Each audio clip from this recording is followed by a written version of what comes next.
Hello students, myself Sadhna Surose. Good morning to all.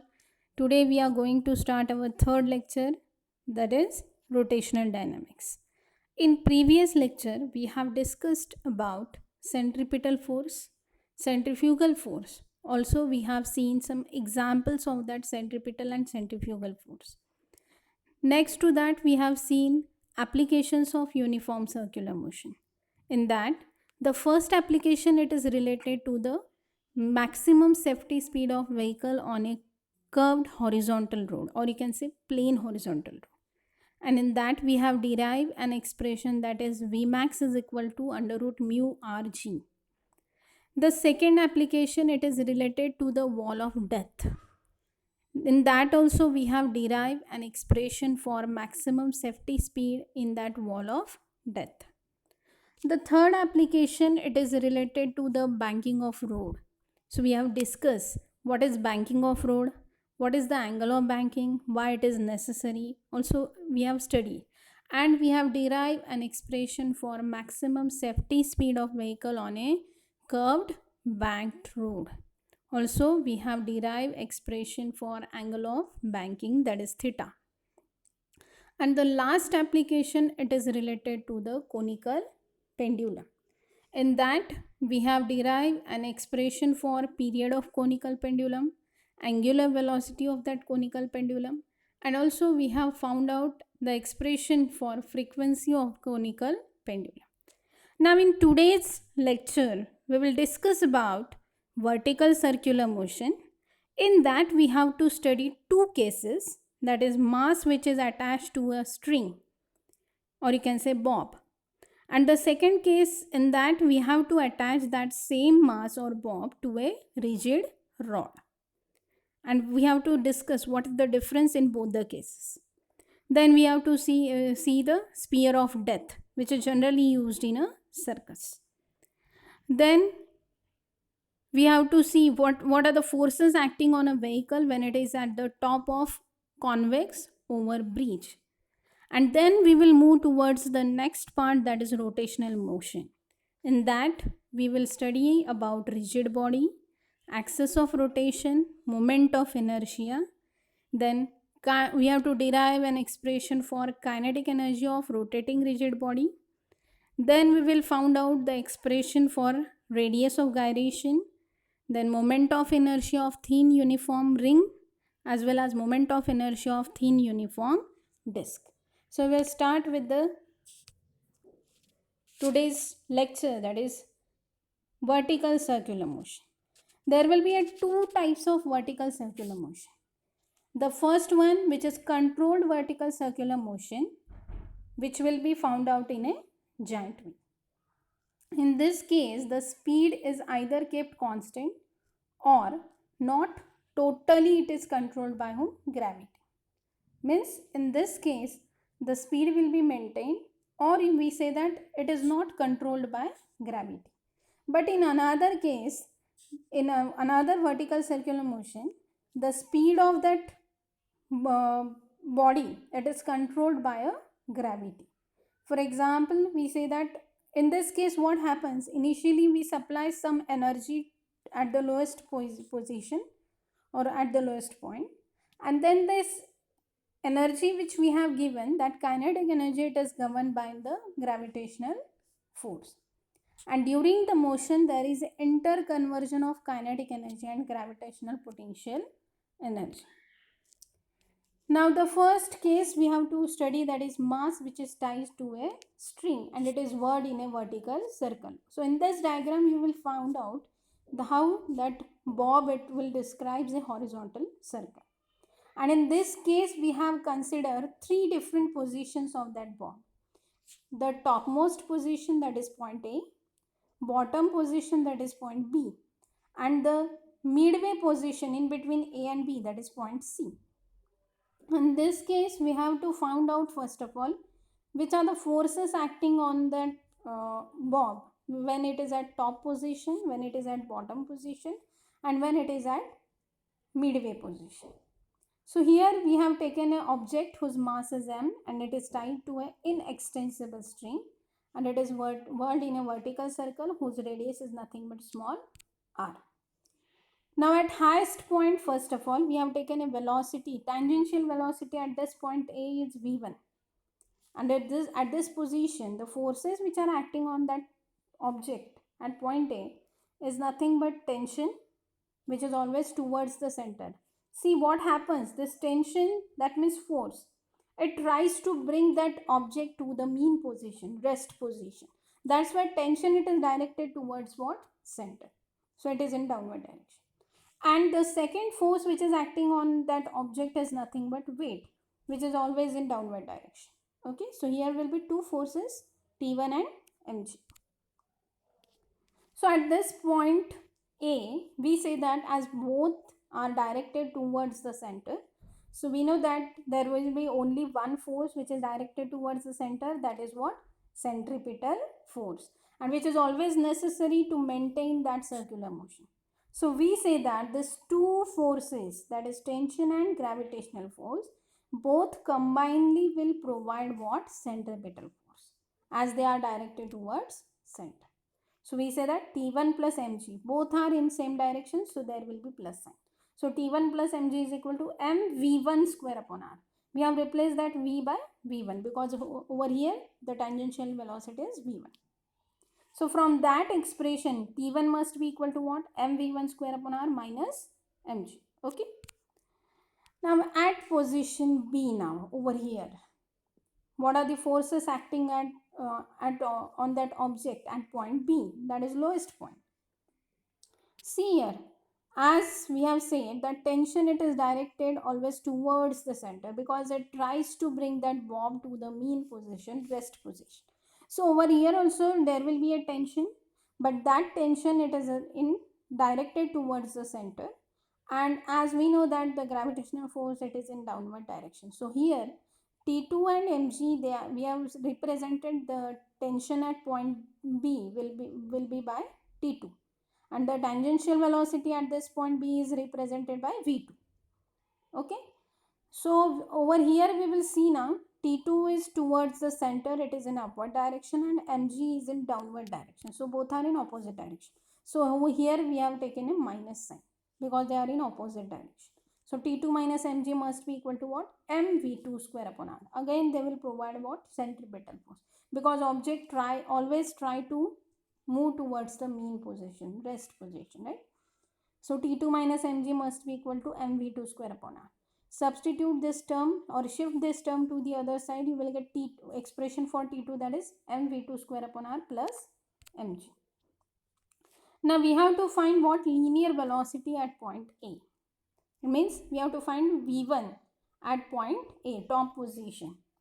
So this velocity which is required to maintain that circular motion, that velocity, minimum velocity which is required, is nothing but critical velocity. So the object, it must have certain minimum velocity so that it can continue in a circular path. That velocity is critical velocity. And below the critical velocity, that string, it becomes slack. Slack, it means it gets shrink, so it cannot maintain the tension, and as the tension disappears, it cannot complete its circular path. Okay, so we have taken that condition that T1 must be 0, as that velocity will be less than critical velocity, that tension disappears, so T1 becomes 0. Substitute in equation 1. So you will get 0 is equal to mv1 square upon r minus mg. So when you simplify this, you will get v1 must be equal to root rg. This is the velocity at top position A. Now next, so linear velocity at top position is A is v1 is root rg. This is the minimum velocity that object must have at highest point A so that the string does not becomes slack. Means that velocity, it must be greater than or equal to v1. Then only your object will continue to move in a circular path. If the velocity at highest point is less than this velocity, your object cannot continue to move in a circular path. Okay. Now the next is linear velocity at lowest point B. What is the condition in this case?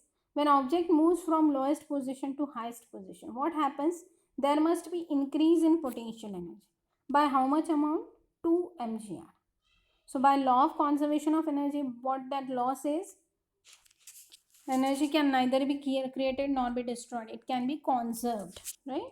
So here we say that total energy at point A must be equal to total energy at point B. So how you can find total energy? Total energy is nothing but kinetic energy plus potential energy. So kinetic energy half mv1 square plus mg into 2r is equals to half mv2 square. Now at this position at point B, your potential energy must be 0, right? So when you simplify this, you will get v2 square is equal to v1 square plus 4gr. Already we have derived an expression for v1. So substitute over here. So you will get value of v2, that is 5gr. So v2 must be root 5rg. So we say that this velocity of particle at the lowest point, and this is the highest velocity. If the velocity of particle is less than this, then it will not complete the circular path. Now the total energy of a body performing circular motion is constant at all points on the path. Here now we will find out the velocity at position C, that is midway point. So how you can find? We have to compare the velocity, we have to compare the energies in between point B and C. Now here, from here your particle will be coming over here. From this point again it will continue to move towards this side. So from B to C it will travel, right? So by law of conservation of energy, total energy at this point must be equal to total energy at point C. So kinetic energy at B plus potential energy at B must be equal to kinetic energy at C plus potential energy at C. So when you substitute that values and simplify, you will get the value for V3, and that is root 3gr. This is the expression for velocity of particle at a point midway between top and bottom position. And this velocity must be greater than or equal to what? Root 3gr. Now at arbitrary position. Arbitrary means at other than the position of A, B and C. If the particle is anywhere, then in that case force due to tension and weight are neither along the same line or nor they are perpendicular. They are different in directions. The tangential component of weight is used to change the speed, and it decreases the speed while going up and increases while coming down. Now the case 2, we have to attach that mass to the rigid rod instead of string. Now what is the difference? See, that string, it requires always some tension at all the point. When we whirl that string in a vertical circle, it requires always some tension at every point, right? So to maintain circular motion in case of string, we have to apply certain minimum speed, right? Always. But in case of rod, what happens? We do not require to apply tension at every point. So practically we say that at top position, when we use rod, at top position the velocity may be 0. And if it will be 0, then also your particle will move in a circular path. So we have this expression already, Va minus Vb under root 4rg. So if you consider that velocity at top position is 0, we will get the minimum lowest velocity, that is root 4rg, and that must be 2 root rg. That is the lowest, or you can say minimum velocity at bottom point or lowest point. The second, it is spear of death. You see here, this is the popular show in circus. During this, two-wheeler rider undergo rounds inside a hollow sphere. You will find over here, you can see in this, the dynamic of this vertical circular motion is the same as that of point mass, which is tied to a string. For large circle, the linear velocity, it must be more. And for small circle it means while starting and stopping, your angular speed must be more. And this theory, it is similar to the conical pendulum. The next, it is vehicle at the top of convex oval breach. See over here, you will find that the vehicle, it is moving. This is the convex breach. When it is at the top position of that convex breach, we will find the forces which are acting on that vehicle. The first force, that is weight mg, which is acting in downward direction, and the second one, it's nothing but normal reaction force, which is in upward direction. The resultant of these two forces, it must provide necessary centripetal force if the vehicle is at the top position. So we say that as both are in opposite direction, there must be minus n. So mg minus n is equal to mv square upon r. As speed increases, the normal reaction force decreases. So the normal reaction is an indication of what? Contact. We have to just maintain that contact, okay, in between that breach and that vehicle. This contact must be there. This contact should not lose. So if we say that the normal reaction force is 0, we say that the maximum speed is nothing but under root rg. The next is moment of inertia. So we will start with the rotational motion. In that, first of all, we will discuss about what is rigid body. See, rigid body is one whose geometric shape and size remains unchanged under the action of any external force. Now here we have taken some examples, that is iron rod and stone. These are practical example, because in actual purpose, if you see, no rigid body is exist. Because if you consider iron rod also, if we apply some force on that iron rod, or you can say stone, that will also break. That means there will be change in shape and size. Only for practical purpose we are considering these are the rigid bodies, but in actual practice no rigid body is exist. Then what is axis of rotation? See, when rigid body performs rotational motion, what happens? The particle of rigid body, they move in a circles.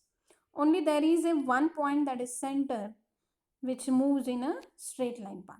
And the center of these particles which move in a circle, the center of these circles, they lie along a straight line. And that straight line is nothing but called as axis of rotation. And that axis of rotation, it is always fixed and it is always perpendicular to the plane of that circle. And then what is moment of inertia? See, in translational motion, we know that mass of body is nothing but we consider as a inertia.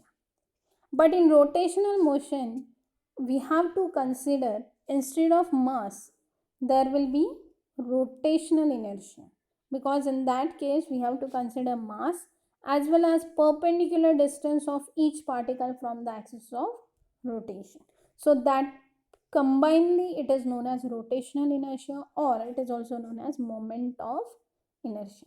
So what is moment of inertia? It is nothing but sum of, see, summation is there, sum of what? Product, that is multiplication of what? Mass of each particle. Over here you will find mi. So we have taken mi, that is we have taken n number of particles over here. I is from 1 to n. So n number of particles are there. We have taken mass of each particle, product of mass of each particle, and the square of perpendicular distance of that each particle from the axis of rotation. So that is I is moment of inertia. It is denoted by symbol I. So it is equals to summation I is from 1 to n mi ri square. SI unit of this moment of inertia is kg meter square, and the dimension it is L2 m1 t0. The next is kinetic energy of rotating rigid body. See, over here we have taken a rigid body, and in that rigid body, see, rigid body, it is of irregular shape, which is not having any fixed shape. Okay, you can draw a rigid body of any shape. In that we have considered n number of particles of that rigid body. The mass of each particle, it is m1, m2 up to so on mn. And the perpendicular distance, here you will find the arrows, it will indicate that perpendicular distance from this axis OY. So perpendicular, you have to view this three-dimensional figure as a, okay. So perpendicular distance of that each particle from this axis, that is R1, R2, R3 up to so on Rn. Now as this body it rotates, the each particle of body it follows what? circular path. So as they move in a circle, they are having what? Linear velocity. Here the angular velocity of that rigid body, it is constant. Only there is a change in linear velocity of each particle. So V is equals to R omega. We are having that expression, right? So V1 is equals to R1 omega. So thus we say that the particle, it follows a circular path. So E1 kinetic energy is half mv square. So we will substitute the value of V over here, that is m1 r1 square omega square. E2 half mv2 square, m2 v2 square, that is m2 r2 square omega square. En half mn vn square, that is half mn rn square omega square. So the total kinetic energy is nothing but E1 plus E2 plus and so on En. Substitute the values of E1, E2, En, and by taking common terms, half there will be common, omega square is constant, it is also common. Remaining terms we have written inside the bracket. So this term m1 r1 square plus m2 r2 square plus mn rn square is nothing but your summation mi r square, and that is nothing but what? Moment of inertia. So that means your rotational kinetic energy is half I omega square. The next is radius of gyration. What is radius of gyration? See, the radius of gyration is nothing but the distance from the given axis of rotation at which the whole mass of object is supposed to be concentrated. Here we have taken a circular body. Here I have shown the capital M.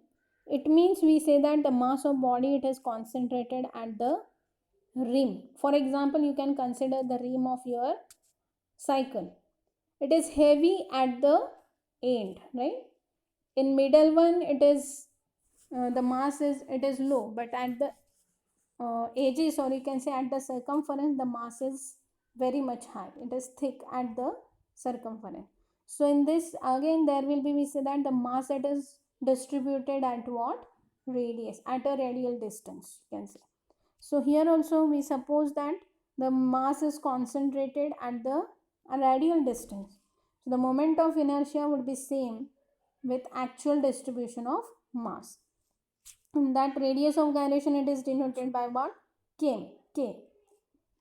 The SI unit of radius of gyration is meter. CGS unit is centimeter. And the dimension, it is L1, M0, T0. Now the moment of inertia of a body of mass m and the radius of gyration k is given by I is equal to mk square. Now what is the moment of inertia of hollow cylinder? Or you can say, see, uniform ring we have taken. If you place number of rings one over the other, you will form a cylinder like structure, right? So either you can find out moment of inertia for ring, or it is same for the what? Hollow cylinder. Okay. So here also we have taken a hollow cylinder, or you can say ring. So consider a small element. We will taken a small element of that ring, which is at a distance smaller and whose thickness is dr. So we know that volume is nothing but area into thickness. So area is nothing but circumference. So 2 pi rl, that is volume, right? Area, how you can calculate? 2 pi rl into what? dr. So mass of shell is nothing but density is equal to mass upon volume. So dm is equals to rho into dv. So dm is equals to rho into 2 pi rl into dr. So the moment of inertia of shell is nothing but di is equals to r square dm. Now here I have not given to you. See, we have seen I is equals to summation mi ri square. But that is the equation for discrete distribution. Now when there is a continuous distribution of particles, we say that that summation, it is replaced by integration. So in that case we take that mi ri square as a, mi is nothing but small element of mass, so dm. Ri square is replaced by r square. So di is nothing but r square dm. So now take integration, you will get, we will substitute the value of dm over here. So di is nothing but integration of di. So we will take the integration of this term. So integration 2 pi rl, sorry 2 pi rho l into r cube dr. Here 2 pi is constant, L is constant, rho is constant. So integration of r cube dr is nothing but r raised to 4 upon 4. Right? Substitute the upper limit as well as lower limit over here. You will get I is equals to 2 pi L rho upon 4 r2 square minus r2 square bracket square minus r1 square bracket square. So it is the formula of what? A plus b minus a by a minus b. So, but the mass of cylinder is nothing but what? Pi L rho into bracket R2 square minus R1 square. So, we will substitute this value instead of M. So, finally, while simplifying, you will get M is equals to pi L rho into R2 square minus R1 square. So, then I is nothing but half M R2 square plus R1 square. Now, the hollow cylinder, for hollow cylinder, the moment of inertia I is nothing but half m bracket r2 square plus r1 square. But if the thickness of cylinder is very small, here we have taken r2 r1 as as it is having thickness. But if thickness is very small, we say that this r must be equal to r1 is equal to r2. So this can be replaced r1 by r1 and r2 replaced by r.